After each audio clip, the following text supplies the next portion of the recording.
David and I just got back from the now permanent residence of, wait for it, Zakir Naik. We even took a picture to prove it. After persuading the guards to grant us access to his padded cell, Zakir spent most of the time trying to persuade us of his crackpot theory that the Quran does not really teach that a Muslim male has the right to beat his wife if he fears that she might be disobedient.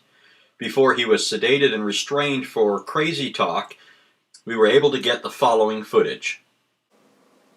When your wife does not listen to you, then you should warn her. If yet she does not follow your instruction, then you refuse to share the bed.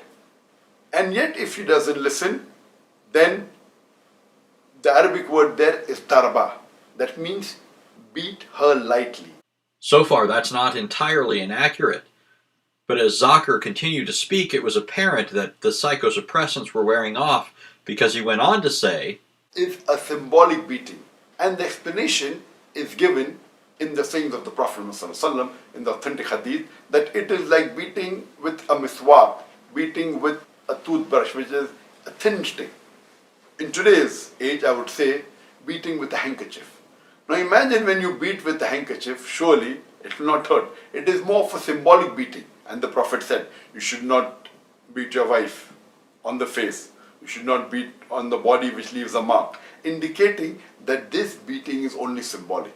As you can see, Zakir is either crazy enough to believe what he just said, or he's crazy enough to think that the rest of the world is going to believe that Muhammad did the following with the equivalent of an ancient handkerchief.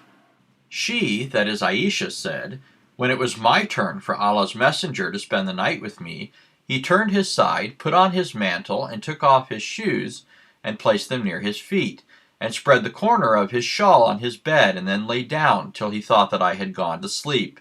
He took hold of his mantle slowly, and put on the shoes slowly, and opened the door, and went out, and then closed it lightly.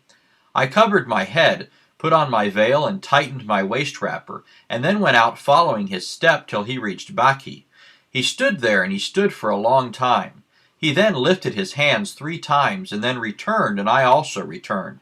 He hastened his steps, and I also hastened my steps. He ran, and I too ran. He came to the house, and I also came to the house. I, however, preceded him, and I entered the house, and as I lay down in the bed, he entered the house and said, Why is it, O Aisha, that you are out of breath? I said, There is nothing. He said, Tell me, or the subtle and the aware would inform me. I said, Messenger of Allah, may my father and mother be ransom for you.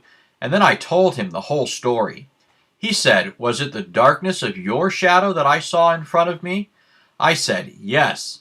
He struck me on the chest, which caused me pain, and then said, Did you think that Allah and his apostle would deal unjustly with you?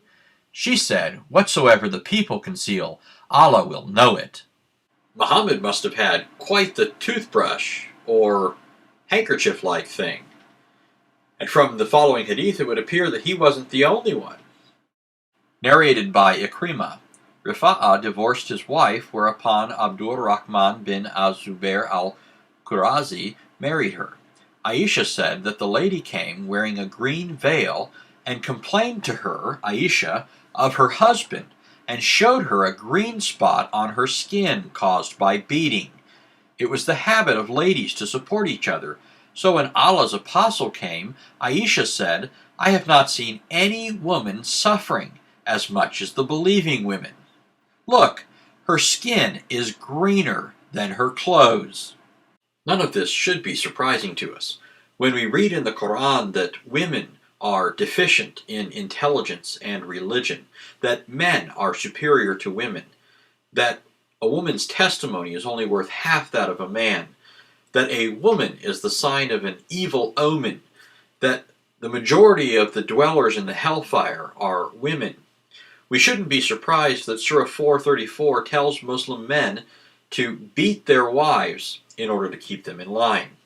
Now, while this shouldn't surprise us in light of the overall teaching of the Quran, what should surprise us is that Muslim apologists like the ever-zany Zakir Naik would attempt to persuade us that Islam is the religion that exalts women.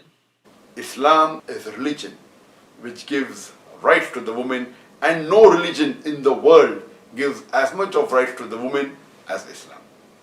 I could easily go on proving just how wildly out of step Zakir Naik is with reality, but for now I need to go make sure that my wife has my dinner ready. Where's my handkerchief?